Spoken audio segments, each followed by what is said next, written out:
Give me a second. Yeah, I'll use it just for the live stream. Hey guys, welcome to another episode of us hanging out at PorcFest. This is going to be a Bitcoin 101 panel for the audience, and we do have an audience. I don't know if I want to flip the camera or not to show the audience, but we actually have an audience this time. And it's going to be these guys' show. We have Surfer Jim. Oh, my bad. We have Surfer Jim, and we have Bitcoin Motorist, and I'm going to let them kick it off with the real microphones. For the live show, I'm just going to sit here and moderate. So enjoy the show. Send in your live stream questions, and we'll try to get to them as well. All right, everybody. Thank you so much for joining us here at the Embley Bitcoin Lounge for Bitcoin 101 with myself, Bitcoin Motorist, and Surfer Jim. And we are really, really excited. We want to take a moment to thank our sponsor, Embley, for sponsoring this wonderful, wonderful space for us. So if you want more information on Embley, it's a debit card where you can pay with your Bitcoin, and it's accepted everywhere. Debit cards are accepted. Go see Joe or Kyle, and they can help you get your Embley card. So I'd like to just say that welcome to Bitcoin 101. Surfer Jim, why don't you say hello and just say why you're here at PorcFest to talk about Bitcoin and stuff like that. Thanks for coming, folks. I've been studying Bitcoin for about 4.5 years, and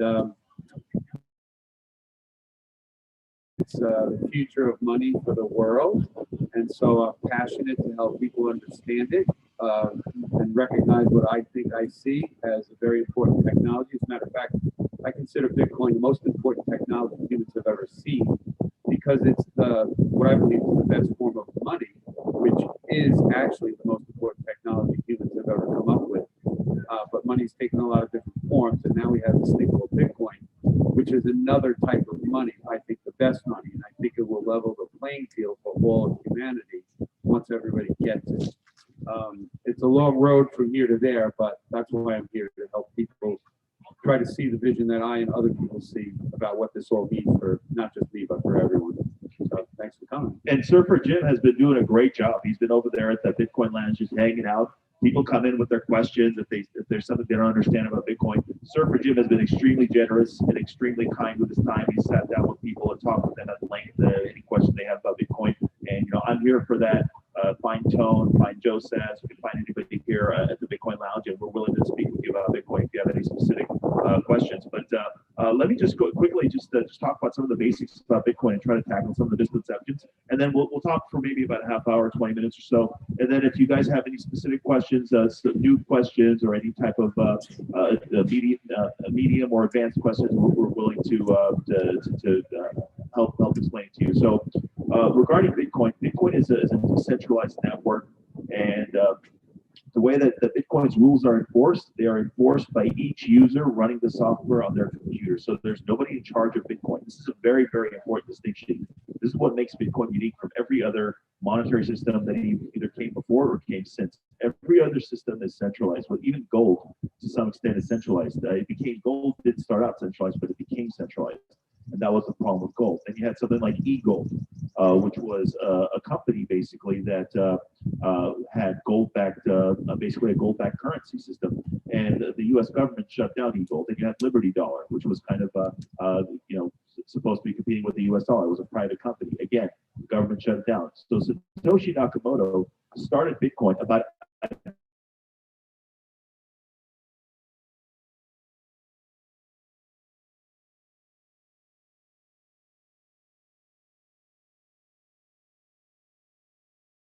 to arrest. So Satoshi wanted to remain anonymous, didn't want to use his real name for that purpose because he didn't want to be a central point of failure. And he wanted to make sure that the monetary system he came up with was robust enough to be what I call government hard. It had to be resistant. It had to be resistant to takeover, corporate takeover, government takeover. And one of the great things about Bitcoin is that not only is it all those things, but it has already successfully warded off several attacks, both from governments and from corporations trying to take over the network. And I don't know, Jim, if you want to talk a little bit about that. Do you want to talk about some of the China FUD that's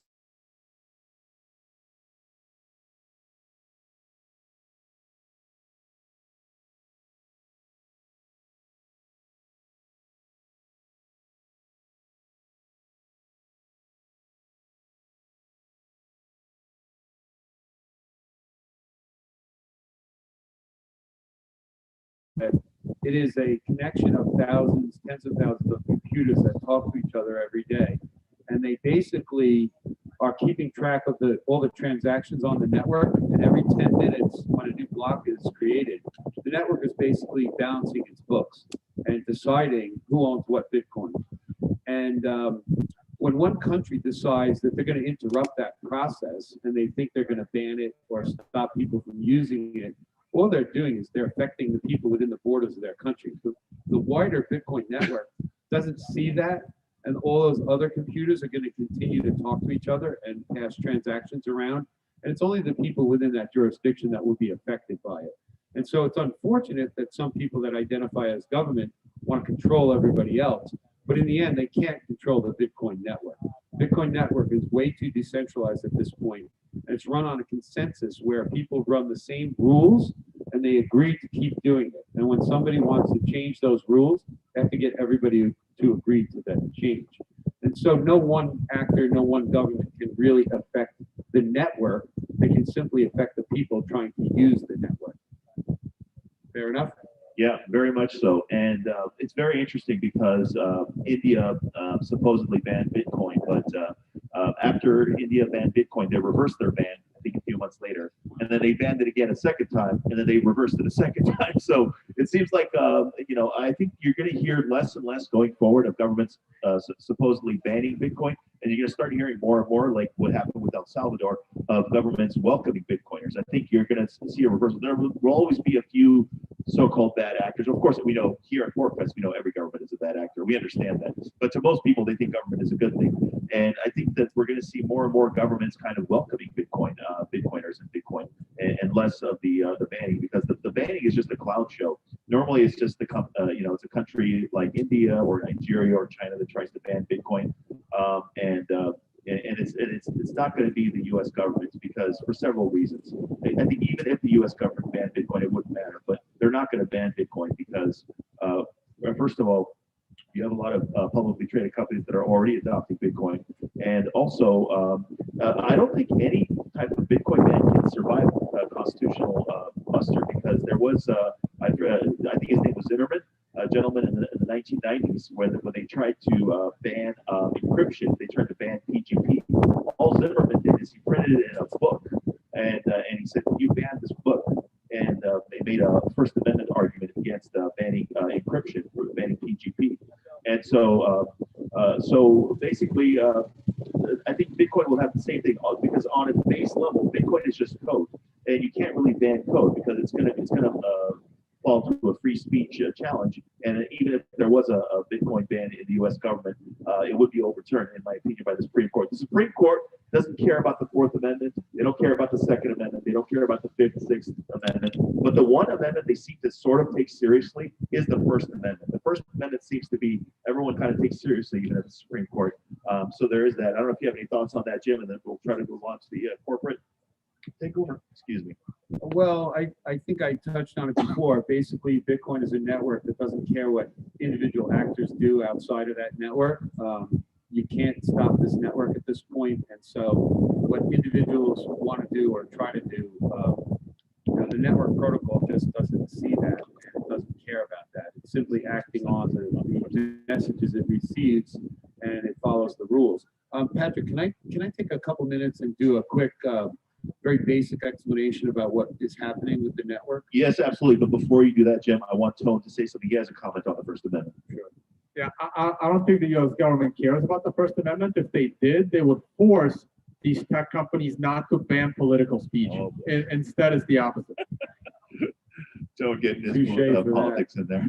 I disagree with Tone and Jim on this, but we're not here to discuss that. But yes, go ahead. Why don't you explain what's going on right now? What I'm hoping to do with this little explanation is to give people an understanding of what is going on with the Bitcoin network as purely a network. Forget about the value of a Bitcoin. Forget about governments. What's going on with the code? What is actually happening? So for those of you who can picture what an Excel spreadsheet is, basically, what we have is a copy of an Excel spreadsheet on hundreds of thousands of computers around the world. It gets updated every 10 minutes so that everybody's spreadsheet looks exactly the same. So using the analogy of a spreadsheet, The box on every spreadsheet is a personal address that can hold Bitcoin. And what's in that box is the Bitcoin. And a Bitcoin is simply a digital file that has been created within a system, a closed loop system, where in that system, these new digital files are born, and everybody paying attention to this system sees them and puts them on their copy of the ledger. Now, in order for one of these files, these digital files we call a Bitcoin, for it to move from one box to another box, somebody has to initiate that move. The network will never move a Bitcoin on its copy of the ledger unless they get a signal to move it. The signal is you have authority over that file because you can produce a signature that proves to the network you own the private key or the password for that Bitcoin. The box on the spreadsheet is what we would call a public key. In cryptography, there's something whereby you can show a person this thing called a public key, and a person can take a signature you sign to a message connected to that public key, and by doing math on that, they can know you have the private key without ever seeing it. This is called public key, private key, public key encryption. It is a very fascinating part of mathematics, but it is absolutely guaranteed to work. That is, if I have a public key and I tell you what it is, and you send me Bitcoin to that public key, which is the box on the spreadsheet, I can only move it if I actually control that box with a private key no one sees. And I prove that I have that private key by signing a message that everybody else can verify through math that I have the private key, but they can't see it. Now, I initiate a move. I say, move this Bitcoin from this box to another box. Somebody in the audience creates a box. That box is created by a hardware wallet, which tells the network, we have a brand new empty box on the network. That is your public key. You created that with a private key that I can't see. The network can't see it. They simply see a brand new empty box, which is your public key. And Bitcoin can be sent to it. So I have to release that Bitcoin with a signature. The network looks at that and says, okay, temporarily, I'll move the Bitcoin to the new box. But it's just an unconfirmed transaction. It follows the rules. We see the signature, but it's not confirmed until it gets in a block, right? We're all familiar with the blockchain. So what is that? A block is simply a collection of transactions people are hoping will become confirmed.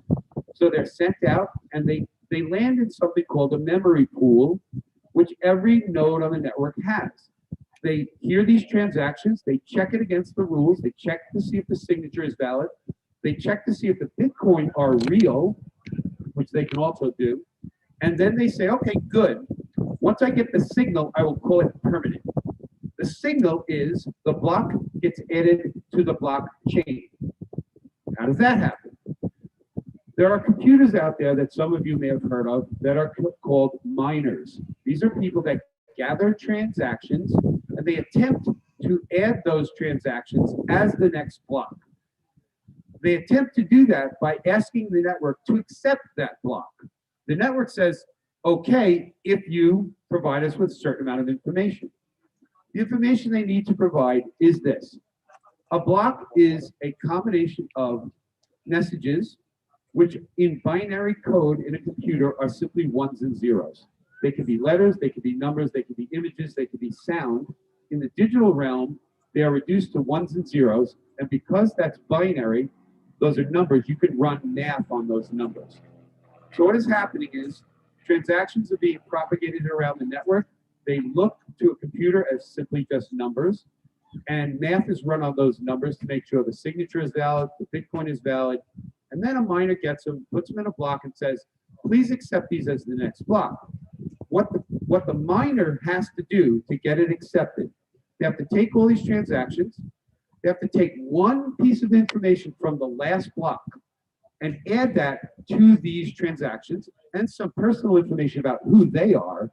And then what they're doing is they're going to run a math function on all this data. The math function is known as SHA-256, which stands for Secure Hashing Algorithm.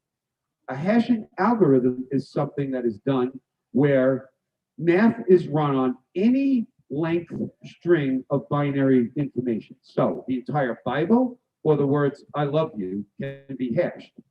The resulting sum of that hash will be a string of numbers and letters that is the same length regardless of the size of the input. So the words "I love you" will turn into 256 characters, and the entire Bible will also turn into 256 characters. The thing with the hashing algorithm is it's a one-way function. It cannot be reversed. You cannot pre-calculate the answer to any input. So now you got this miner. He's asking the network to accept a block full of transactions as the next block. He wants the network to accept this because if they do, he gets the brand new Bitcoin that are part of the block reward. Currently, for every block found on the network and accepted as the next block, the person or people that found it get 6.25 new brand new Bitcoin worth a couple $100,000 right now. And that happens every 10 minutes.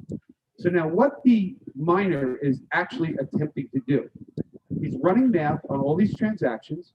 He has some personal data in there, and he has one piece of information from the last block. This is important. That all that information together, when hashed, will produce a number.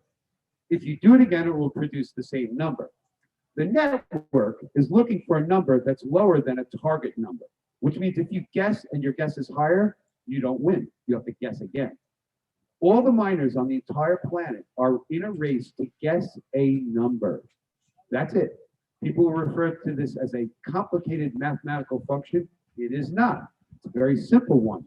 It is simply a guess, trying to guess a lottery ticket number out of a million of possible lottery tickets that could be the winner. And so what happens is as they run this hashing algorithm, they get an answer, they check it against what's called the difficulty target, which is a number, and they see, is it lower than that target? If not, I got to guess again. And now if they guess again with all the same information, it's pointless. They're going to get the same answer. So they change one piece of data, which we call a nonce. It's literally a random number. And they change that nonce millions of times per second, running the algorithm on all this data, trying to get that number that's lower than the target number.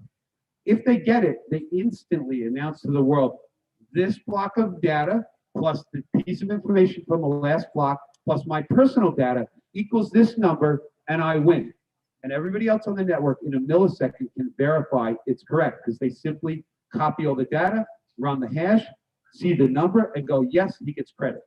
Now, that block is the next block in the chain.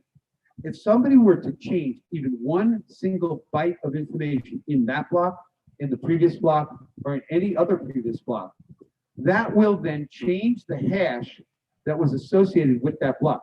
If you will remember, what I said was any amount of data put in will produce a string of numbers that's the same size, but you can never know what it's going to be. If you change one byte of the input, the number will be completely randomly different. And again, you cannot ever guess what it's going to be. So one of the things that secures the network is the fact that you cannot go back and change transactions without a ripple effect right up to the tip of the chain, changing every block and every hash of every block, therefore changing the next block's result, because that hash from the last block just got changed. That means the input to that block you were working on just got changed, and your nonce doesn't work anymore. The number that comes out at the end is not the number that the target was looking for. And so this immutability of this hashing function allows each block to be locked to the next block, and you can never go back and change one of these blocks without everybody on the network seeing it. Literally impossible. And this is what prevents people from cheating the network. And all this happens with computers running math, and no people have to be involved with this. No people at all. And so in essence, we have a giant spreadsheet with a lot of boxes, and in those boxes resides some Bitcoin. Some people can move them if they can prove they have the private key by signing a message. And everybody on the network, once that's done and those transactions are secured,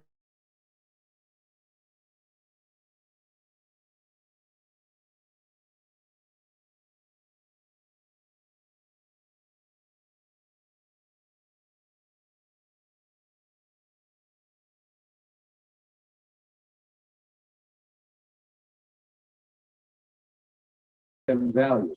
We have collectively as a species on this planet have decided to give these digital files that are not copyable a lot of value right now in the $30,000 range, when there was a time where you could have got 1,600 of these digital files for $1.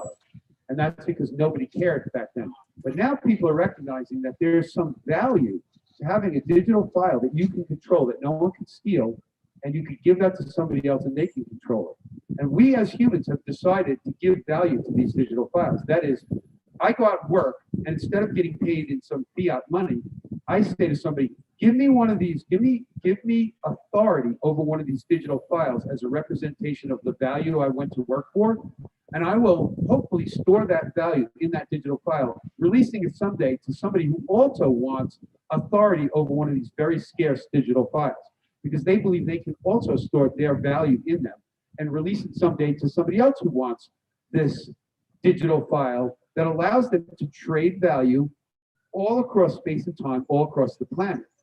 Again, money is simply something we use as an intermediary good that stores our value, and we collectively agree that it does that, it stores the value. And because we have this thing called money, we can trade it for other things. Bitcoin is simply a different version of the storage mechanism for our value. It's a digital version, it's not a physical version, but it's still a version of a thing we can potentially store value in. It only works if we all agree. Currently, the world is beginning to agree. We're watching it happen in real time. The world is beginning to agree that these digital files can be trusted. And it's clear that other people want them. They're willing to pay a lot of money to get them, because by getting them, you are the only one that has them. This is the scarcity thing. The idea that you have something fancy and shiny and you could brag to all your friends and they all want one now because it's so cool, right? This is how money developed.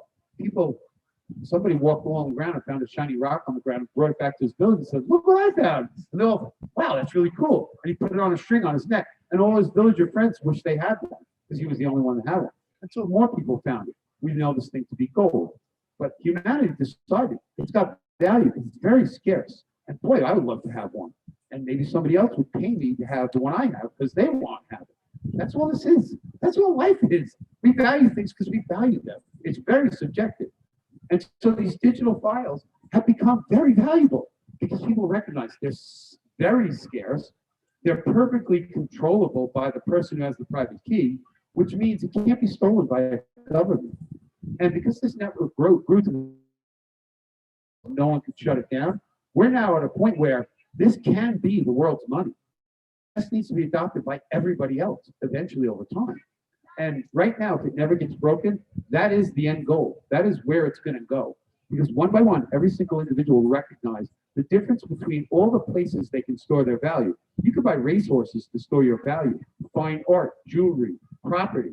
All that is you went to work and you took money and then stuck it over here into this other thing. Hopefully one day to enjoy it or to retire off of it, to cash it back out into trips around the world. I mean, that's all money is. It's the saving of our time to be re-released later. We can save it in 1,000 different things. We generally save it in something called money, which has been corrupted by governments. We now just have simply a new form of this thing called money. It's digital, it's universal worldwide, and it's amazing in its characteristics because it ends up having all the characteristics of a good money plus one additional one, which is teletransportability. You can send this money across the planet in seconds for pennies. There was never another form of money that could do that. We now have that. This is going to unite the whole world.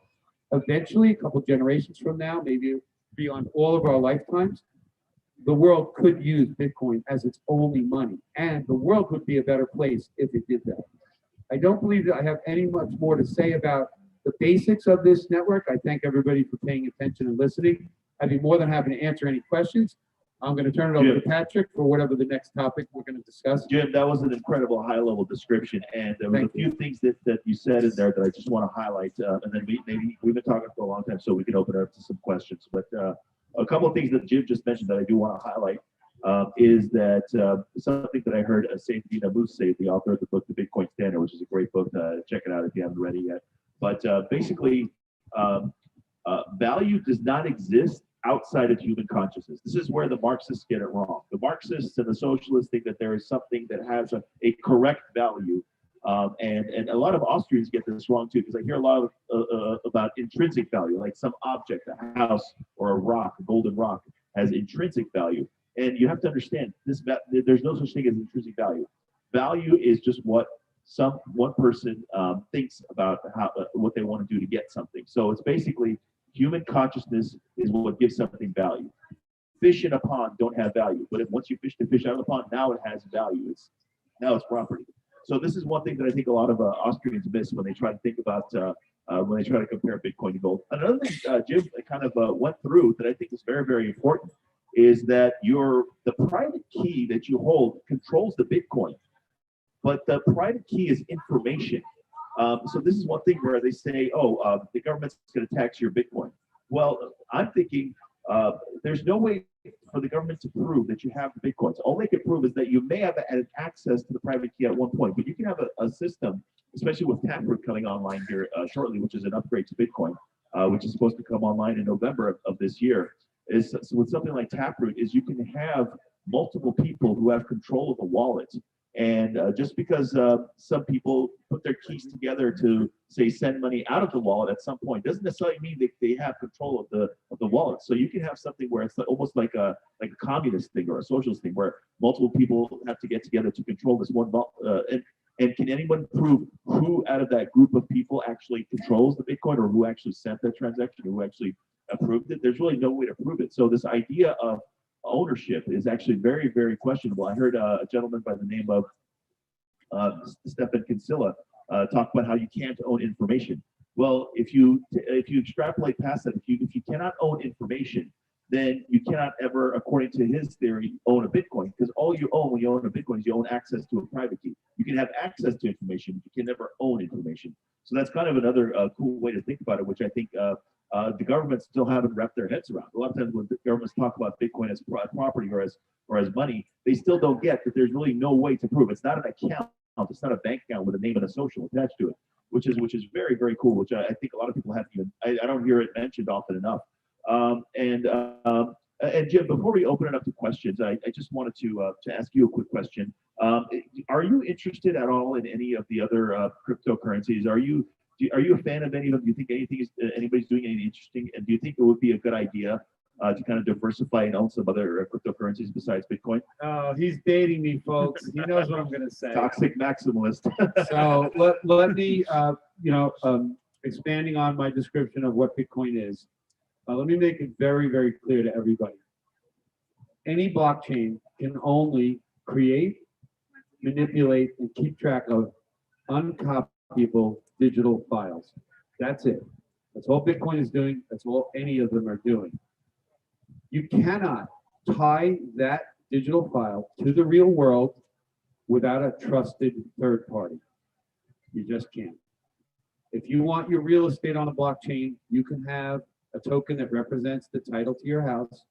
But if you want to stay there after you've passed the coin title to someone else, somebody has to get in the real world and make you leave.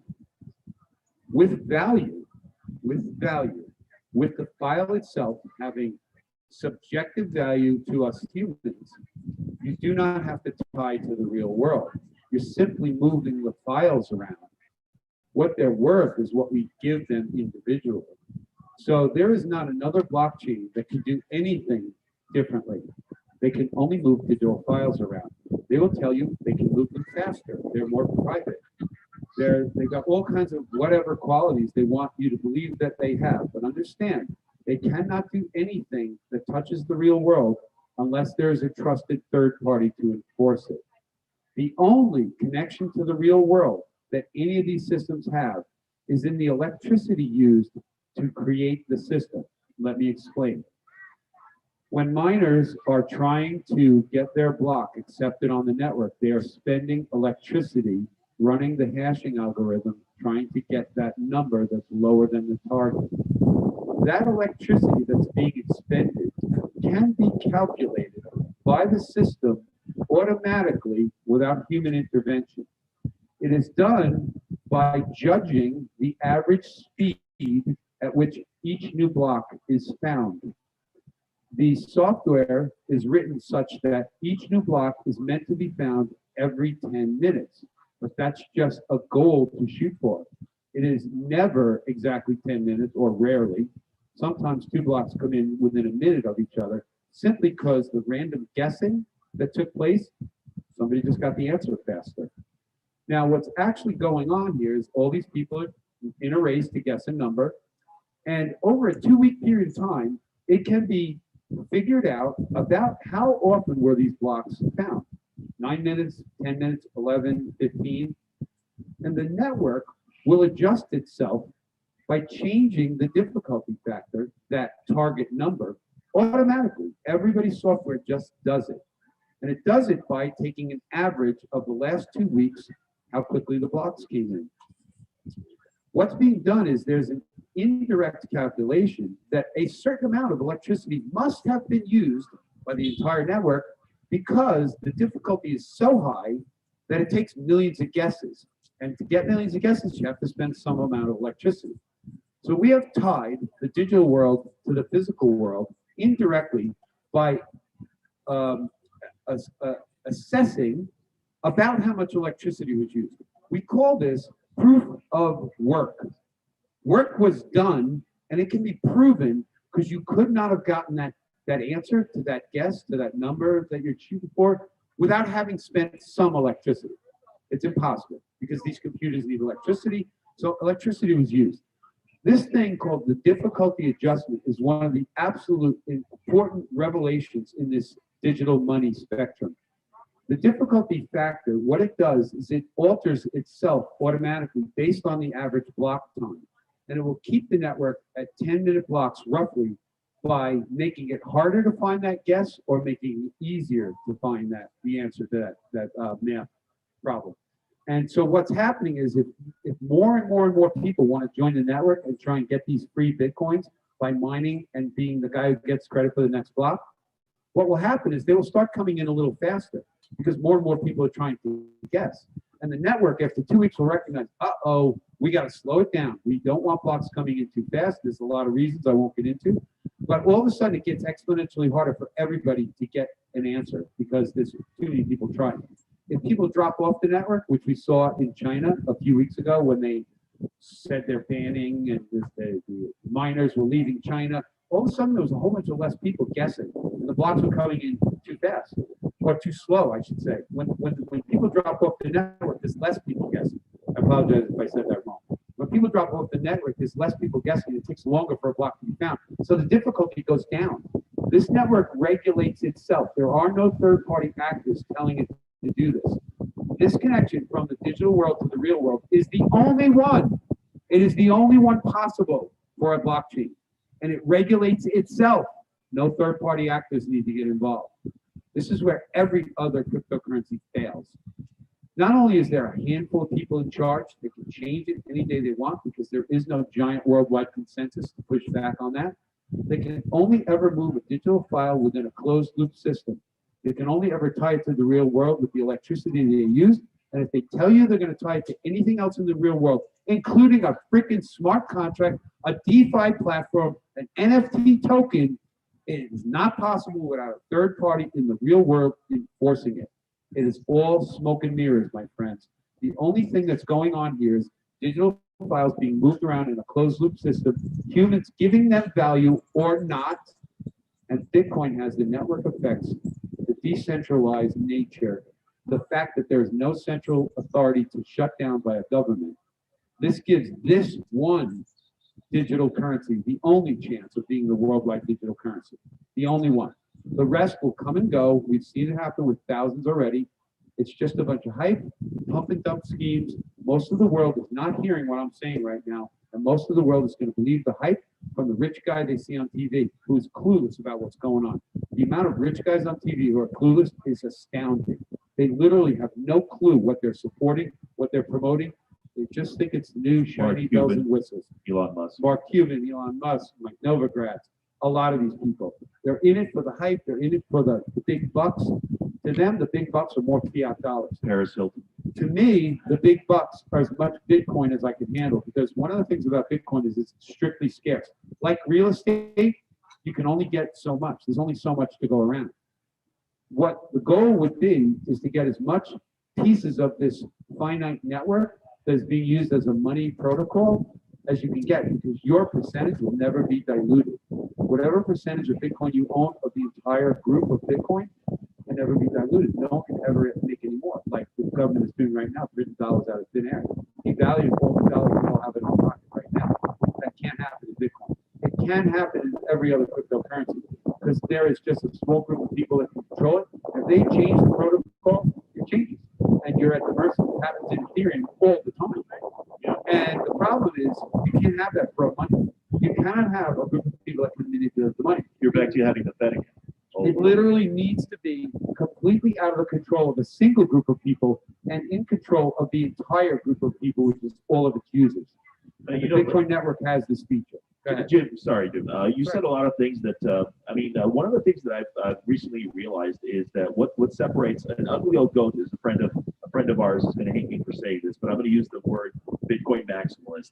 He hates that word. He calls us Bitcoin standard bearers. But one of the things shitcoin minimalist Toad says. So one of the things that kind of I think separates Bitcoiners or Bitcoin maximalists from a lot of these people who are into altcoins is I've noticed that Bitcoiners, we don't give a fuck who you are. We don't care if you're Mark Cuban. We don't care if you're the richest man in the world. We don't care if you're a celebrity. We don't follow anybody. Bitcoin is the most anarchist monetary system ever because we just don't care. Ask Surfer Jim. Surfer Jim goes on Twitter and he complains about some billionaire VC, and that billionaire VC, sounds like a butthurt kid and replies to Surfer Jim, and all of a sudden he's withdrawing from speaking at a Bitcoin conference. This billionaire VC that was trying to go up against Surfer Jim on Twitter. Now he's too scared to even show up to a Bitcoin conference in Miami. We're talking about Jamal here, who withdrew from speaking at the Bitcoin conference after his blow up with Surfer Jim. Now we don't care about who you are. We don't care if you're a celebrity. We don't care about celebrity endorsements. We don't care even if you're some famous anarchist. Anarchists don't follow anarchists. I mean, if you're following an anarchist, you're not an anarchist. So we don't care even if someone's a voluntarist and they start their coin and say, this is a voluntarist coin. Or if you're some boy genius, Vitalik, who is not a boy genius, by the way, following this young founders myth, which is that young founders are actually better at forming companies than someone who's like older, like 40 or 50 years old. It's actually been proven that young founders are actually a disaster compared to having a more experienced founder of a big tech company. And I've just found that a lot of these people who like altcoins, they're kind of followers. They say, oh, well, what about Elon Musk? He's talking about this. We don't care who Elon Musk is. We don't care, if we have a celebrity. We don't even care about Michael Saylor. Michael Saylor is supposedly this big Bitcoin hero, but all the cyber hornets are willing to sting him in a second if he turns on us. So we don't even care about Michael Saylor. And supposedly he's one of the good guys to us. So that's one thing that I wanted to make clear: the difference between an anarchist Bitcoin system and a fiat altcoin system. So with that, I think we're good to open it up to questions. I think that this is an awesome audience, and I'm looking forward to hearing some great questions. And I think the best content comes from great audience questions. So really looking forward to seeing what kind of amazing questions these fabulous people have here for us. So we don't have a mic for the audience, so shout out your question, and I'll try to repeat it, or Jim will try to repeat it, and we'll try to answer it. I can also stand over there with this mic. Okay, that's also an idea. So yes, gentleman in the blue hat, the Duke hat, or what is it? Or Boston Red Sox, whatever it is. Sorry. Yeah, or UCLA Bruins. I'm sorry. I said Duke. That's I'm from LA, so I should be ashamed for saying that. First of all, thank you. I'm still wrapping my brain around it, but you guys took me a long way on this. I appreciate it.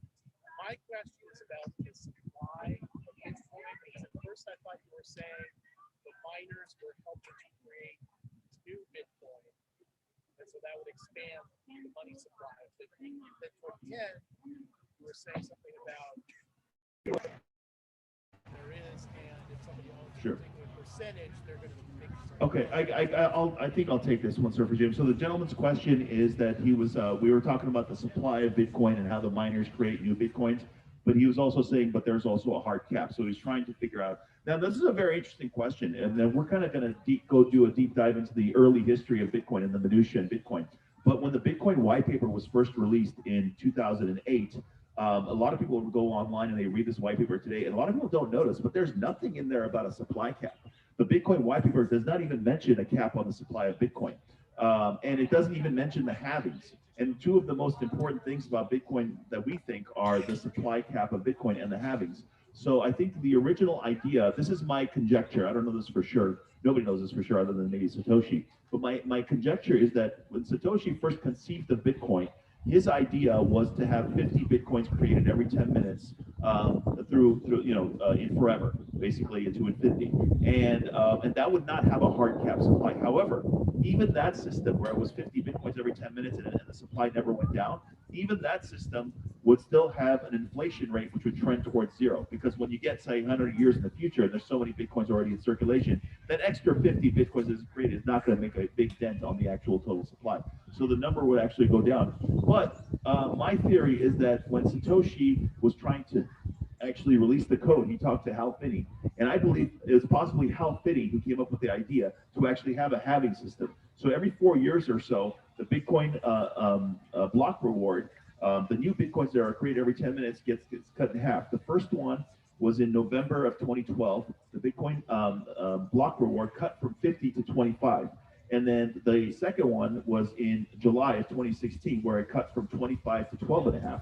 And we just had one last year in May of 2020, where the Bitcoin supply cut in half again from 12 and a half to 6.25. We're going to get another one in possibly in April of 2024, roughly, give or take, where it's going to go from 6.25 to 3.125.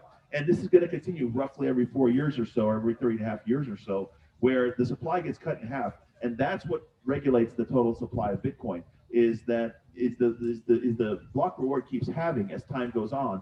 And eventually that's going to go down to no new Bitcoin created. It's going to keep having until we have no new Bitcoin created. And that way the miners, the only money the miners will make from mining Bitcoin will be from the fees, from the transaction fees. So currently a miner gets 6.25 Bitcoin plus, like, say, a Bitcoin or a half a Bitcoin worth of mining fees that they charge from the network for confirming people's transactions. And in the future, that number will be closer to 50-50. And then after that, then it's going to be like 75-25. It's going to be mostly transaction fees, and only a small amount will be the block reward. Eventually, it'll be 100% just block reward. And that's what's going to sustain the miners when all the Bitcoins are already been issued, all the 21 million Bitcoins are already been issued. Did I miss anything, Jim? Is there anything you'd like to add to that? No, that was, hopefully that answered your question. So there's two things. There's new Bitcoin still being created, but there is a hard cap. Eventually there will not be any more. And when it's all said and done, the total will be 21 million. There's a little more than 18 million in circulation now. So the last couple million will take almost 100 years to get released because it keeps getting cut in half. It's a 10-minute block reward. So right now, 6.25 every 10 minutes. That'll keep going for another 3 years roughly. Then it's 3.125 and then half of that again. And so it's just a diminishing reward. It just takes many, many years for it to fully play out. So, yeah, sure. Is the halving process based at all on the value of Bitcoin to the US dollar, or is all Not at all. There is Well, nothing within the system. I'm sorry. The question was, is the halving process tied to the real world dollar value at all? So, sorry. Yes. No. There. As I said earlier, there's nothing in the real world tied to this digital system except what humans decide is tied to it. In this case, we give it the value, right? So that the system doesn't see any value; it simply sees math. So it's us that give it the value. If we hadn't given it value, it would be worthless right now. None of us would be here. The Bitcoin halving takes place after a predetermined amount of Bitcoin has been found by the miners. So it's after X number of blocks, and the number of blocks is the same. Yeah, 210,000. Every 210,000 blocks. Now it's possible that a block is found, and the person that found the block didn't take the Bitcoin, which can happen. Hasn't happened yet, but it can happen. We have seen somebody find a block and make it a little bigger, and it got rejected, so they lost that Bitcoin because that somebody. What's that guy's name? Yeah, I think Roger used to come here. His first name's Roger. So that's happened, but no, it's after a certain number of blocks have been found, and based on how much energy is being burned and how quickly those blocks are found, it could take. It has been taking less than 4 years. But on average, it's supposed to be about 4 years. You had a question? What's the general process for making changes? I hear that, well, it can't be changed, but there clearly is some process to change it. What is that? Excellent question. The question is, what is the process to change the Bitcoin protocol, if there is even a process to change it? And there is. And it's basically a consensus process. That is, the people who understand the network, the guys who write the code, the guys who maintain the code, and the people who use the code all discuss for sometimes years potential changes. The network just went through a week, 2 weeks ago, an agreement to make another change. And the path that the worldwide community took to get to this point was years in the making. Somebody proposes a change, it gets submitted as what we call a Bitcoin improvement proposal, a BIP. They get a number, and then the worldwide community starts to look at it and talk about it and decide if it has merit. People run tests on it, people try to break it. And all this is done on a separate Bitcoin system called testnet. Works exactly like Bitcoin, issuance rate, Bitcoins, the whole thing, but nobody gives it value because you can manipulate it and test things using that system without, if it breaks something, nobody cares. So it goes through years and years of debate and testing. And a bunch of these BIPs, these Bitcoin improvement proposals, have been logged in. We agree to them as standards to be used. And some of them are, how do we adopt a new change? And so there's several different methods that have been thrown around, and a brand new one was just brought up, and everybody said, yeah, let's try this brand new one. And so what's basically happening is we're looking for everybody to agree. And there's what we call a signaling process. That is, if you think this software update is worth implementing, just tell us. And we're going to look around and we're going to see if everybody basically agrees. And the network has more or less decided, like, if we get like about 90% of the people to agree, we really have to wait for that last 10%. They either got to get on board or they get kicked out, basically. And it may not sound fair, but we're really trying to get everybody to agree. Those people that may not agree, they may not even be voting or care. They just are not voicing their opinion. And so what we find is we can get to a level of what everybody perceives as complete agreement. Then it still goes through a whole process of more testing, more review, and a long period for everybody to update their software before anybody implements the actual new rules. One very important thing though, as long as these rules are backward compatible, that is, if you do not want to adopt these rules, you can still use the system. The new rules simply enhance the usage of the system. If you choose not to upgrade because you don't like them or you don't want the enhancement, you are not kicked off the network. You can still participate. This is super critical. There's never a change that is implemented in Bitcoin that forces somebody that doesn't accept the change to just be out.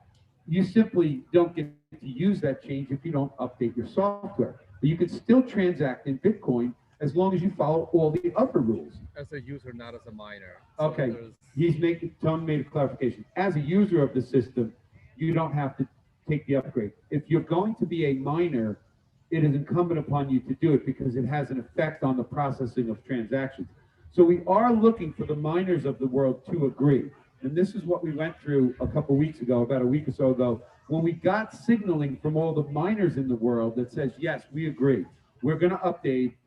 The date now, it got locked in. Basically, it's something that we call Schnorr and Taproot. These are the two newest upgrades. I'm not going to try to explain that, but basically, the network has said we agree, and everybody has till November to update their software. But again, if you do not want these new rules on your node, if you're not a miner, you're just a guy like me who has a node on the network enforcing the rules, I don't have to enforce the Taproot rules, but I can still send and receive transactions. So it's backward compatible. If, in fact, the rules were such that you must upgrade, we call that a hard fork. That means the system is changing, and if you don't change with it, you're left behind. You're kicked out. That is not what we're talking about here. And to your question, the rules are changed by a long process of discussion, testing, agreement, and then an outward, it's not exactly a vote, but it is an attempt to see if we all agree. And it's done by some signaling that mostly the miners do, but it's also in the worldwide community on Twitter, on talk forums. There's a social Reddit. enforcement to it as well. Yeah. One quick point. Go ahead, finish your Well, yeah, one quick point I want you to add to just what Jim just said is it's very important to understand the distinction between a hard fork and a soft fork. A hard fork is easy to do if you're a centralized network.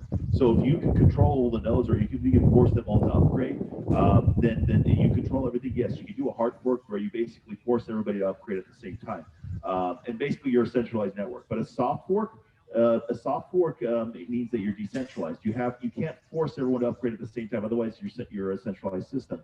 If the Bitcoin developers could force everyone to upgrade their software at the same time, if they could so-called push through a forced upgrade, where you get kicked off the network unless you do this upgrade, kind of like how you're updating your Android or your iOS phone, then it's a centralized system, and that would be that someday a government could come to one of these developers and force them to put in the government version of Bitcoin and force them to enforce the upgrade on the entire network. And this is why we don't want hard forks. One of the reasons, there's several reasons. That's one of them, why we don't want hard forks in Bitcoin, and why a lot of altcoins and shitcoins, they do use hard forks, because they're centralized and they're just basically run by a group of people. Yeah, sorry about that, Tom. No, I want to add a little bit to, I gotta get close to the other mic, so. Look, we can talk about this question all day, because the Bitcoin system is unique.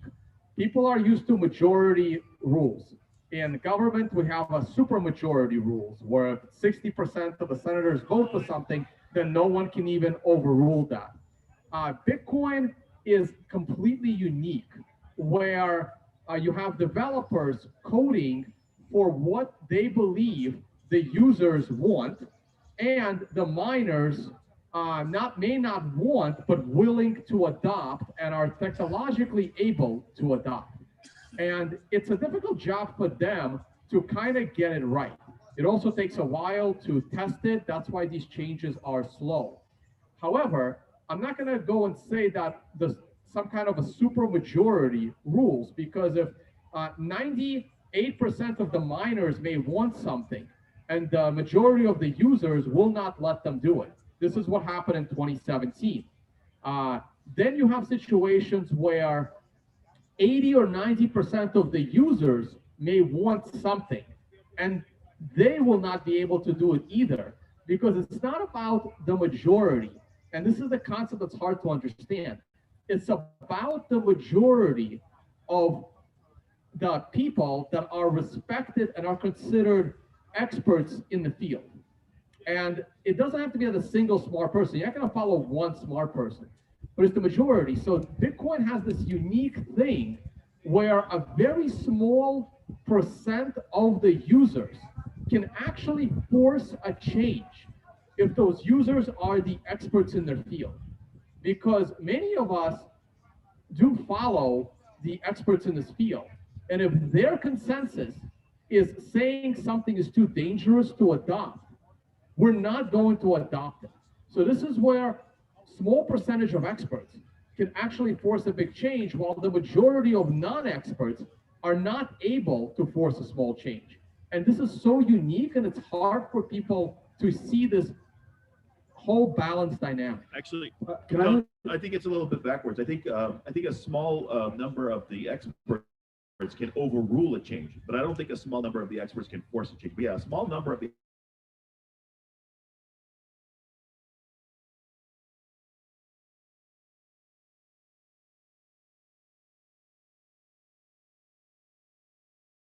saying it. So this is why the hard fork is so hard, because there'll be a small number of people that will say, I am not changing, and I would rather let my life savings go to zero than go with this change. And if enough of these, even if a small number of these diehard people that are experts in the field say that, then they can prevent any changes in Bitcoin, which is really important. One of the reasons why Bitcoin is so valuable is because it's hard to make changes. By making it so difficult to make changes, you create stability that the system will not be taken over by a bad actor. I want to elaborate on what Tone is talking about. We literally were tested on this very, very specifically in 2017. There was a lot of people that were using Bitcoin that felt that the blocks, the size of the blocks should be bigger so more transactions can fit in them. Very smart people that know how to read and write code said, if we do that, individuals will not be able to keep up with the size of the network. Let me just backtrack and say that if you wanted to set up a node on this network, there's nobody you need to ask. You simply download the software and you allow the software to update you on every single transaction from the first day. What your node will do is it will download a copy of the entire blockchain from day one, and it will then know every single Bitcoin that was ever created and where it's moved and where it sits today. In order for you as a new person on the network to get caught up, you need to be able to get caught up. And if these blocks are too big, and if the overall size of the network is too big, the network will keep going out into the future and you may never catch up. So this is what we call the block size wars of 2017. Some people believing the blocks need to be bigger, and very smart people making arguments as to why they shouldn't. And what happened was some of the big businesses, people with a lot of money, some of the miners within the network, all were signaling that they wanted these larger blocks. And the worldwide community started to learn about the differences and began to push back. And something was created by a person known as Shaolin Fry. He suggested to the network, if we all stand up unified, we can do what we call a user-activated soft fork, which is when these other people decide the network is going to change with these big blocks, we as the nodes of the network out there will simply reject all of them. And as a group, the worldwide community of user-activated soft fork supporters pushed back so hard that the big businesses all backed down. I don't think people appreciate enough how amazing what happened in 2017 was. By the way, audience, you guys hear me okay? Okay. I don't think people appreciate it because to me, this is the first time in history that I know of where all the big business, about 80-something% of the big business, about 80-something% of the miners, a lot of the big VCs and early investors and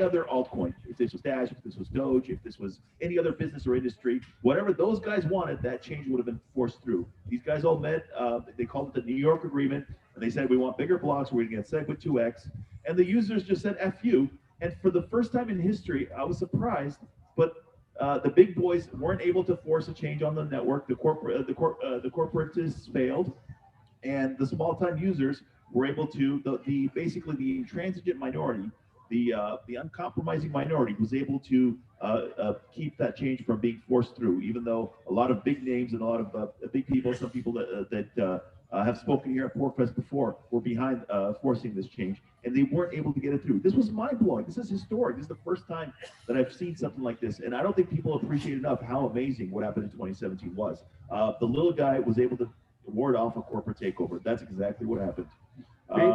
Yeah, sorry, you go ahead, you can finish your thought, Jim, and then we can take a few more questions. I think we have time for a couple more. Yeah, basically, if you're going to have a money that no one controls, well, the best you can do is have a money that everyone controls collectively, that they all agree. And we were fortunate enough to see the network step up to the plate and win in that regard.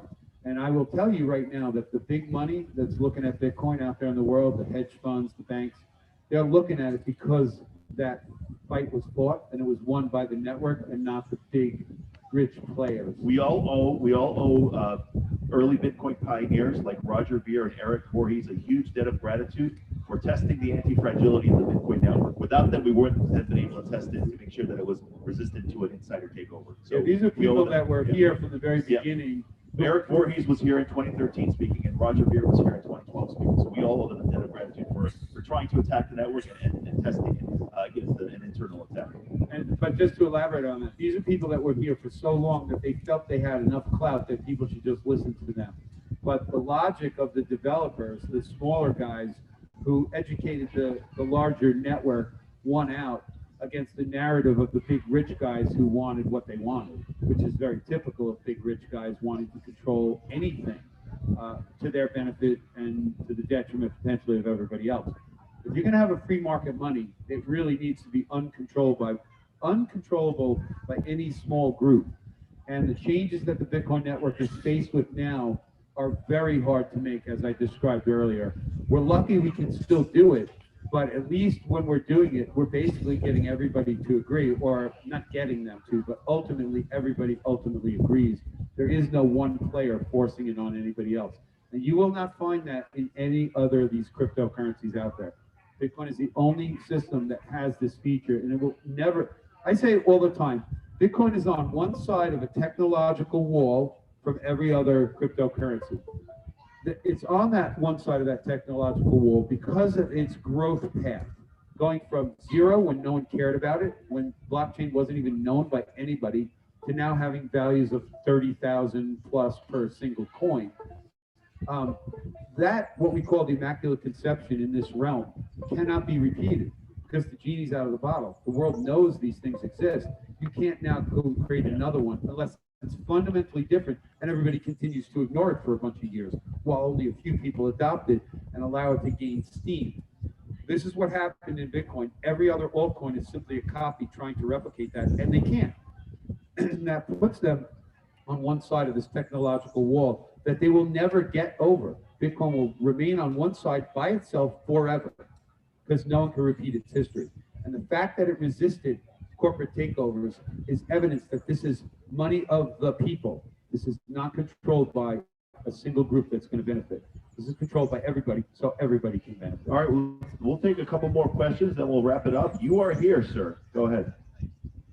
I'm interested in your thoughts on the best path for using cryptocurrency offline. I think that's important, you know, for like censorship, resistance, and also just when you don't have. Yeah, very good question. He asked, what's our idea for a path of using cryptocurrency offline? Of course, we don't really know much about cryptocurrency here, but we could talk specifically about Bitcoin. That's a very interesting question. I think a lot of people have this idea in mind because, you know, we're all here hoping for a day when the dollar collapses and there's all sorts of rioting and looting and fire in the streets, and we have this rapture where we all ascend into hyper Bitcoinization, but then the internet doesn't work or the electricity grid doesn't work. So how are we able to use Bitcoin offline? I think that there's a lot of solutions for this. You know, of course, there's physical Bitcoins, think like Prestigious coins and open dimes, where you can just hand physical Bitcoin to somebody. And you know, there are some. I'm not really an expert on this, but I think there are some solutions where they're trying to. Where Blockstream has a number of satellites up, where you could connect to the Bitcoin network and download the blockchain with the satellite dish. So, assuming your internet is out, the satellite's always going to be up there, or hopefully it will be up there. I don't know if Blockstream allows for broadcasting a transaction with their satellite system, so that I'm not sure about that because I heard different things. I heard someone say that you can't, and I heard someone say you can. But you can at least get a copy of the blockchain if the internet's out where you are. And there are ways you could broadcast the Bitcoin transaction over radio waves that I've heard. But to me, these aren't really things I'm concerned about. I'm not expecting to wake up in a post-internet world, anytime soon. So this isn't really stuff that keeps me up at night. Because I think if that happens, I think we'd have a lot bigger problems than just our Bitcoin not going through. I think we'd be more worried about getting a water supply or getting heating or getting air conditioning in our right. I don't. Is there censorship in India, Jim? Well, yeah. Well, again, going back to something I said much earlier, the network doesn't see that censorship. That is simply a group of people who call themselves government forcing their will on everybody else, and they only can get away with that because they have the monopoly on extortion and violence. And so if the electricity was to go out, you might not be able to send Bitcoin transactions. I don't see how India can censor Bitcoin transactions without cutting off the internet. So how exactly do they? Yeah. Well, okay. So what they're doing is they're shooting themselves and everybody else in the foot. They're shutting off the internet to prevent Bitcoin transactions, which prevents every other transaction. That's not going to last. They're going to get voted out. No, they're not doing it for Bitcoin. They're doing it if they have like education. Yeah, they're doing it to cut off communication. If there is, all right. Impose they will. Yeah, right. That's a good point. I think you can't really censor Bitcoin transactions without just cutting off the internet, which will cause a lot of issues. So I think that's what we're saying. And yeah, go ahead. All right. So I was going to say, it's not much different than what Pakistan is doing. Pakistan is deactivating people's SIM cards if they don't vaccinate, right? So this is more like removing people from the use of technology if those people don't do what the government says. And I mean, that lasts as long as the people of that country allow it to last. That kind of stuff is hard to control. Like the day India can technologically stop Bitcoin transactions, then it's a concern. But they're just cutting off people's access to use anything to let them, progress in the world. Like young people don't think about. I mean, only the people that lived before the internet still worry about no internet. Like if you grew up with the internet, I mean, it's not part of it. It's kind of like, do we really worry about a world with no electricity? Maybe a few people at PorcFest do, but that's probably not going to happen. So it's just not a big concern. The problem here is government. Like Bitcoin is doing what it's supposed to do. Yeah, and it's just to elaborate on that, basically, I said this earlier, a single group of people that identify as government that control a larger group of people can do all kinds of things to that group of people. And if they cut off the internet, preventing them from using the worldwide network, the rest of the worldwide Bitcoin network doesn't even see that. The network itself doesn't even know it's happening. People that run computers might know it's happening, but unless one group or governments around the world completely collude with each other, like every government, which is never going to happen, they can barely agree on simple things. The internet's not going to get shut off everywhere at the same time. So Bitcoin is not at risk. The people within the boundaries of that government are at risk, but they're at risk every day from any number of things that government might impose on them, including shutting the internet off. So that problem has nothing directly to do with Bitcoin. It indirectly affects those who want to use Bitcoin, but it does nothing to the network, literally. And I think we have time for one more question, and then we'll try to wrap it up here. So does anyone have a question that they, a burning question, a new question, a dumb question? Look at that. We've educated them so well, they have nothing to ask us. Yes, How awesome absolutely. is that? So great job. I'm going to credit you for that, Jim. Jim has been amazing. Oh, we have one. Go Mr. ahead. Platt, go ahead, sir. Pathways for innovation, are they going to come from altcoins and then be implemented in Bitcoin, or is Bitcoin developers going to be the ones who come with the innovations that they want to put on there? Where do you predict the innovation will come from? Or does Bitcoin need innovation or that much innovation? Yeah, a very good question. So he's asking if the pathways to innovation is going to come from altcoins. Like, are altcoins useful? As in, are they a good test net for Bitcoin, or are they just a distraction to basically separate people from their money? Is there some actual use case for an altcoin? I'll start to answer this question. I don't think that altcoins are a good way to test innovations before implementing them on Bitcoin. Only because I think the cost is too great. If people are buying an altcoin as a testnet coin, it's not being marketed as a testnet coin. It's being marketed as, oh, this is going to go to the moon. This is going to go up. This is going to, you better get on this. So Lindsay Lohan just endorsed this coin. You better get in on this. So they're not being marketed as testnets. If they are actually people were actually saying, this is a testnet.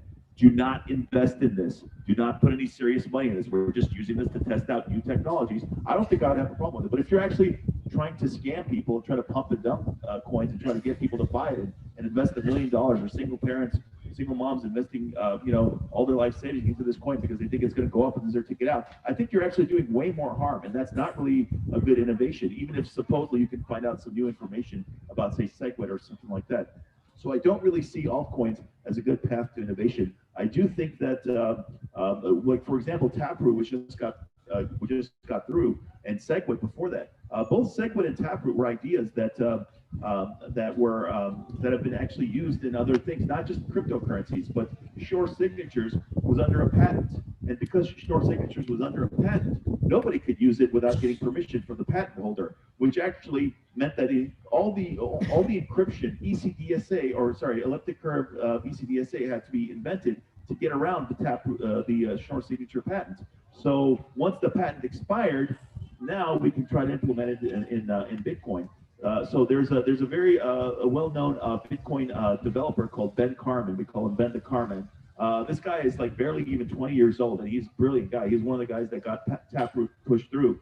And when Taproot was finally confirmed on Bitcoin a couple weeks ago, he posted a tweet saying "F you" to the guy that had patented Schnorr signatures. I think his name was actually Schnorr. Sorry, yeah. I don't know what his first name is. F you to him for actually delaying a lot of innovation. A lot of banks and a lot of Bitcoin could have used Schnorr from the very beginning rather than using it as an update.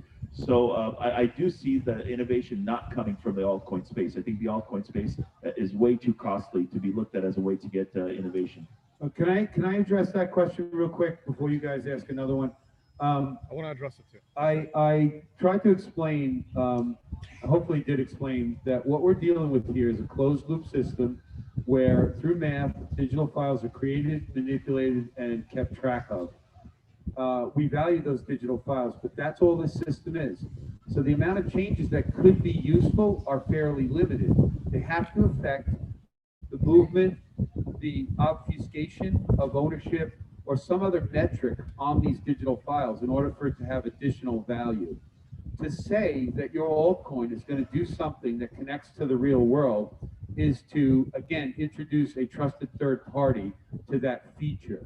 So the only features that Bitcoin will ever implement are those that do not require outside trusted third parties, except to the extent you're willing to loosen up on your level of trust. And let me give you one example that's being worked on today.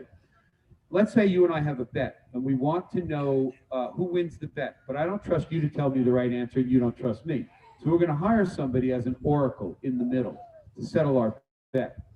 We can determine, and we can write a contract, we can lock up Bitcoin in what's known as a multi-sig contract, which will not be spendable until some condition in the outside world is met. How do we know that that condition can be properly interjected into that multi-sig contract so that it executes correctly? What Ben the Carman has been working on is something called discrete log contracts.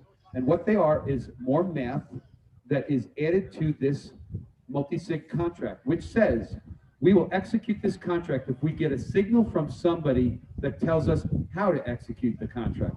That somebody is an oracle that the two people entering that agreement have agreed to use as their arbiter. So it could be the Weather Channel, which says on December 1st, the temperature in Boise, Idaho, I say it's going to be below 30, and you say it's going to be 35 or above. It always is on that date. And all we do is we say, we're going to trust the Weather Channel to tell us the answer. They don't even know they're involved. We simply are going to take the report on that day, we're going to throw it in and say, this settles the contract.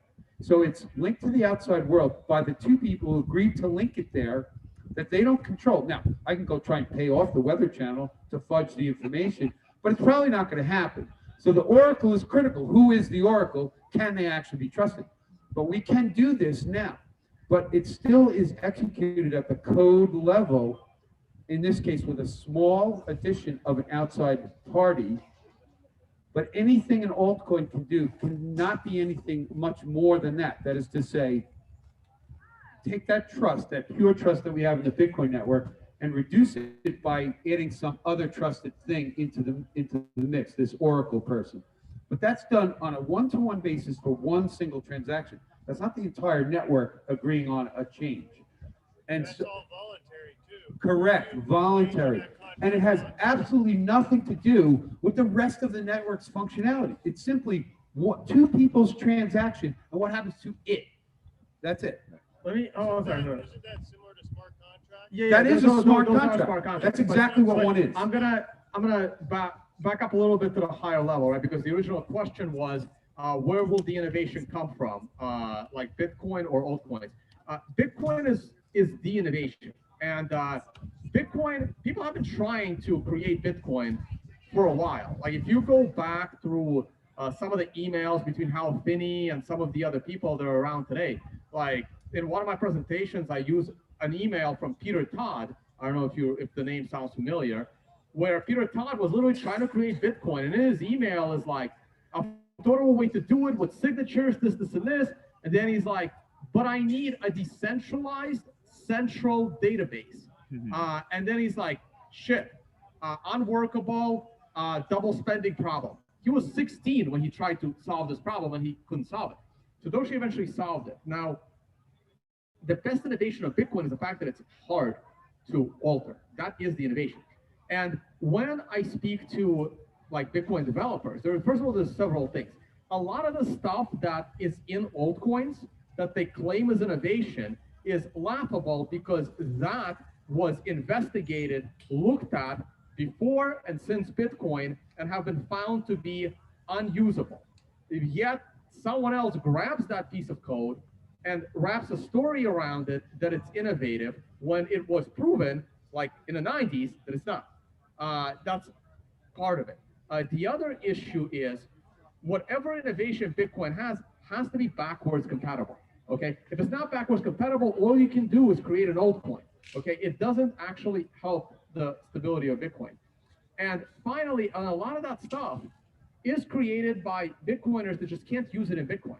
So the altcoiners pick it up. Now, if an altcoiner does happen to create something innovative, they need to find a way that Bitcoin can implement it. But most of the time, it's not needed. It's not that innovative. Proof of stake, for example. It's a horse for a horseless carriage. Yeah. Like, for example, Dan Larimer started the proof of stake is better. You're hearing all this, how proof of stake is better for the environment than proof of work. Proof of stake is what we've had for thousands of years. Every financial system is proof of stake. Proof of work was created to eliminate proof of stake. Yet there are all of these, stories how proof of stake is the innovation of proof of work. No, it's the opposite. But it's just this narrative being pushed to promote basically a scam coin. So a lot of the stuff that you feel is innovative, it's really not. It's just a story to create your own money. Because since the moment that Bitcoin white paper came out, and not right away, about a year later, people realized that, oh my God, every single line of code can now be turned into money. And you can have infinite lines of code. Just think about that. There's a reason why Bitcoin is unique. A world of many cryptocurrencies is a world back to the fiat world before Bitcoin of many fiat currencies printed at will, as many as countries want to create, as many as developers want to create. Each developer can create multiple currencies. Like a world of multi-cryptocurrencies is not innovative. The only innovation is Bitcoin. Real quickly, I know we have more questions. I know we got more questions. I'm going to wrap it up here, Jim. One more. Okay, we'll entertain one more question. Go ahead, gentlemen. Go ahead. Okay, a lot of Bitcoins have been lost through loss of passwords. Is there any possibility in the future of those being mined? Yeah, I don't think so. But I don't think so. But Tone has kind of a weird theory about this. Quantum computers. Listen, the wording you used, just to clarify, those coins have already been mined. They were issued, and the person lost the private key. The statistical probability of ever guessing it again or finding it is astronomical. So essentially, they're lost forever. You need something that exists outside the universe, using more energy than the universe has to get those coins. I know we got more questions. I'm sorry, Mr. Bland. I know we got more questions. I'm going to wrap it up here, but please come talk to us. We're willing to answer your questions one-on-one. So, and also we do have another panel coming up at 2 p.m. Bitcoin 102, which is a little bit more advanced. We'll talk about Lightning and payments. So I'm going to wrap it up here. So again, once again, I want to thank our sponsor Embly for hosting the space and for sponsoring the space. And anybody else want to say anything before we sign off? Well, real quick, right? The danger, everyone's scared of quantum computers. Yes, if they come, the biggest danger is they can guess. When they come. No, that's a big if, actually. It's actually an if.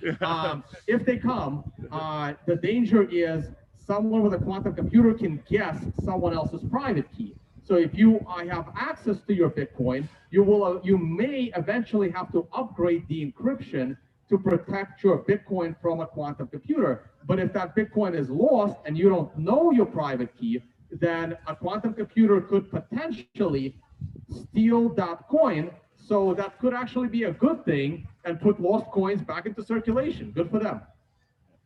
All right, thank you everyone for wonderful talking. Thank you for the awesome questions, and we're going to be here all week. Thanks for coming, guys. Really appreciate it. Thank you so much. Song is done. Thanks, guys. Let me grab the mics. Sorry about that. Yeah, don't worry about it. You know, a question that occurred to me was, in the same way that voice and verb were good for Bitcoin and other challenges. Yeah. I'm gonna do a price real quick while my mics are alive. A lot of people are thinking that it's Then I have to charge everything. Right. affecting Bitcoin, but doesn't it make it more resilient and more Anti-fragile? Hey guys, mind if I do charting real quick for my live audience, and then I'm happy to participate in discussion. All right. All right, time to do some screen share.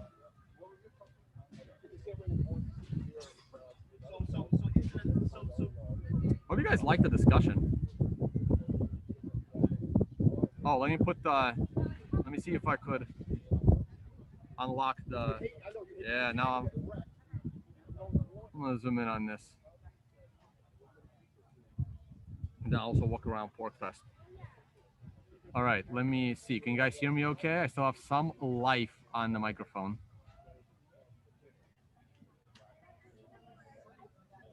Yeah, I hope you guys enjoyed the talk. Yep, we should be still on. Let's go to the charts. Okay, so here's the daily chart. As you can see, we are on a warning MRI buy candle. And as I stated the other day, or I might have stated on my private Q&A, where someone said, what is like the worst case scenario for an MRI buy? This is the worst case scenario for an MRI buy, because the MRI buy is not happening at the lows. The MRI buy is happening already on the reversal. And if we go higher than $35,400 or $35,500, there will not even be an MRI buy because it won't trigger. It will stay with an MRI warning candle. And if today we close above 35,500, we will not even get the warning arrow permanently on this chart. So as you can see, I hypothesized a couple of days ago that price would come back down from current levels. It has not yet started to do this. So what does that mean? That means that I did not get my perfect opportunity to go all into Bitcoin, because right now I do not see a great statistical buying opportunity, because I have all this resistance above the price. We are still stuck above all the moving averages. Only one of the moving averages is increasing. The other two are decreasing. For those wondering what my moving averages are, that is the 50 period. This is the 200 period, and that is the 128 day. Okay, these are simple moving averages on the daily chart. So right now I am in a bit of a no trade zone. I will wait. I will wait for the breakout, because for all I know, we're gonna run into this moving average and then we're gonna make a new low. And I do not want to sit through that long-term trade. Now, if you are a short-term trader and you were trading the 4-hour chart or the 1-hour chart, the 4-hour chart had a reversal candle. The MRI was not very, very useful. But if you are a shorter term trader and you were using the 1-hour chart, you had the absolute perfect MRI buy opportunity right there. Now, the MRI also told you to take your profit right here. We then consolidated for a while. The MRI told you to buy here. Now, notice this MRI buy. I don't like this MRI buy. I prefer an MRI buy at the bottom, similar to what happened here. I don't like this MRI buy. This is similar to what's happening right now on the daily chart. We have an MRI buy after the reversal a few candles earlier, and the next candle went even higher, but it never broke the prior swing high. And this is what I mean. This would be an MRI. This would be an area where I would take the profit from this trade. This would not be an area where I buy in. Where would be an area that I buy in? I would need a break of the prior swing high. But look what happened here, or we can kind of find the best fit line. But around the time of the break of the prior swing high, we had another MRI top, which tells me not to get in. But this green star candle, which happened an hour ago, so I wish I could have done this an hour ago, but I did not. So an hour ago, there was a buying opportunity because now we've had an MRI top. We had a 1 to 4 candle correction. We are breaking above the prior MRI swing high, and we're breaking above the prior consolidated swing high. But now we're running into resistance. Now, if we back up to the 4-hour scale, we are also running into resistance. And if we back up on a daily scale, we are not yet running into resistance because it is all the way at $39,000, and I still want to at least break the consolidated top. Maybe we don't have to go as high as this high, but at least I want to get out of this range. And but by getting out of this range, we're running into resistance. So we also have to break the resistance. So right now, for me, on a daily and weekly scale, this is just not a great buying opportunity. Had we fallen into the $25,000 range, this would be a great buying opportunity because your risk would be a lot lower. I do not know what the future holds. I cannot calculate reward, but I can calculate my risk. And going long right now is a bit risky for me. I would rather wait and go in about 40 and ride it all the way to 100 than go in now with a high probability of going all the way down past 30. I have not yet been convinced in the charts that we are headed past 40,000. So that's basically my outlook. The weekly chart is, again, I like the fact that we bounced off the moving average, but that's all I can say. We are still consolidating near the bottom based on candle bodies, and that is not an ideal buying opportunity. Okay. Let me look at your live chat. Hope the audio is good. Hope everything is good.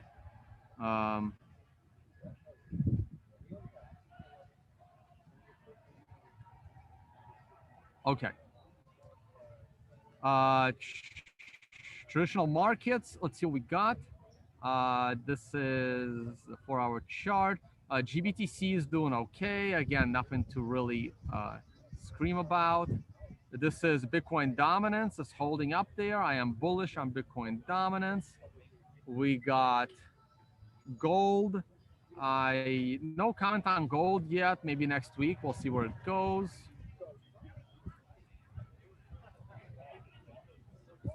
Let's look at oil. I'm bullish on oil. Let's look at S&P 500. Boom. I am very bullish on the S&P 500, as I've been saying for a while. Please look back at earlier videos about the S&P. I believe this target will get hit probably sooner than later. I love the green star candle. We are back above. We are a new all-time high. Why on earth would you be a bear on the stock market at a new all-time high? That's insane. Go back through history. What happens to the S&P 500 at a new all-time high?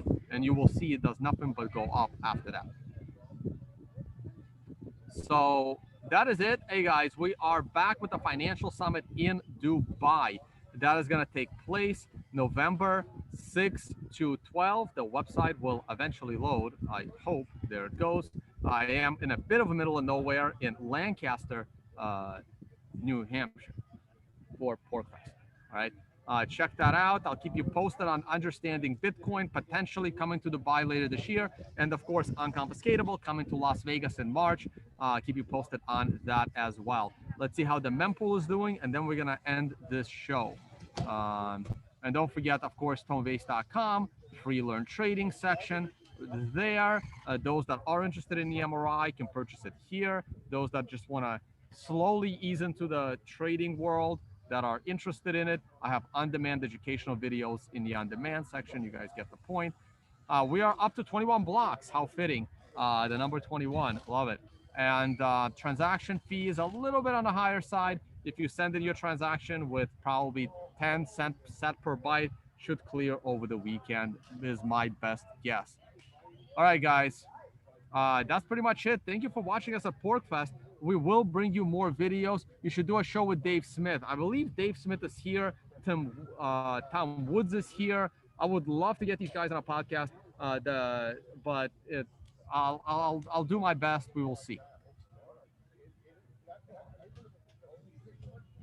Am I going to be in Austin for F Elon?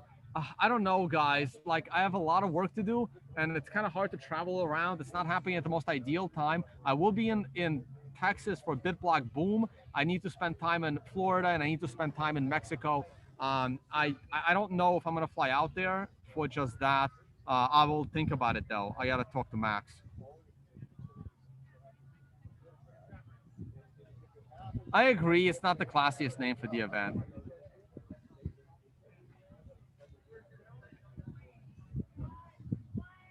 All right, guys, I want to enjoy my time. I'm going to show you around. I'm going to, the 3 people that are still watching this live, I'm going to cut the screen share. Let me see how to do that, actually. There it is. I'm going to cut the screen share. Wait. Stop share. Okay. I'm gonna zoom out the camera. I wonder if I can zoom it out from here. Oh, wait, that just probably froze the camera. Let me zoom out the camera all the way out so I can show you PorcFest. We are unlocked. So let me see if I get up. If the camera is gonna move, the camera is moving. So I will just show you guys around PorcFest and what we do here when we hang out. Is it gonna move with me? Oh, the camera's moving.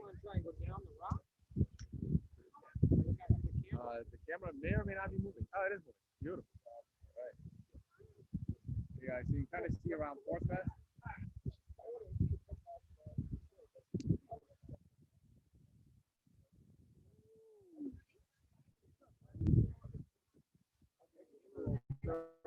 Jim, chatting away.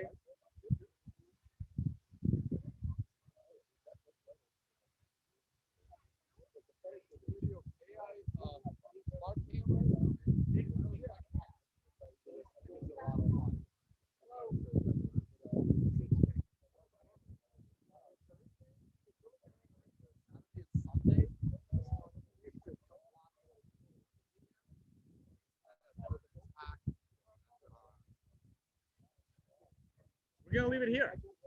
Thank you all so much for watching, and I will see you all on the next one. Bye, guys.